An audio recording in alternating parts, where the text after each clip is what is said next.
কি অবস্থা রেজাল মিয়া? হ্যাঁ মহাজন ভালো ভালো কি অবস্থা? কি এককালে শুয়ে গেছো? কোন টেনশন আছে নি কোন মাথায় তোমার? টেনশন তো আছেই। কিসের টেনশন? রোজার দিন সামনে ঈদ, ঈদের বাকি আছে। হ্যাঁ এটা ঠিক, সামনে ঈদ। তারপরে মেয়েটা আছে, মেয়েটা একটু বাজেট ধরছে, এইটা ওইটা ওইটা একটু নিয়ে ও টেনশন। তোমার মেয়ে ওই জামিলা? হ্যাঁ হ্যাঁ জামিলা তো টেনশন আপনার কিসে তা মেয়ে তোমার?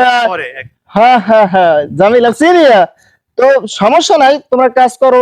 আমরা বেতন তো তোমার ঈদের আগে কমপ্লিট করে দেবো একেবারে, কোনো টেনশন নাই। বোনাস সহ ইনশাল্লাহ, ঠিক আছে? আচ্ছা যদি বেতনটা দেন খুব উপকার একেবারে বোনাস সহ, আমি বলছি বোনাস সহ একেবারে তোমার বেতন কমপ্লিট করে দেবো, ঠিক আছে? ঠিক আছে কাজ করো সুন্দর মতো, কাজ করবা, ঠিক আছে? সবাই কাজ করো সুন্দর মতো। তুমি কাজ আসো, এদিকে এসো। তা কি অবস্থা তাহলে? আচ্ছা ঠিক আছে। ঈদ ভালো, ঈদ ভালো। হ্যাঁ এই ঠিক আছে। আমার দোকান বাড়ি তো, আমি তো বাটা গেছিলাম, বাটা ভালো ঈদ দিতে বলছি, ঠিক আছে? তারপর কাজ সুন্দর মতো করো নাকি? কিন্তু জয়নবী সে বাড়ি বলতে আসে নাকি? হ্যাঁ হ্যাঁ হ্যাঁ ভালো, ঠিক আছে, কাজ করো।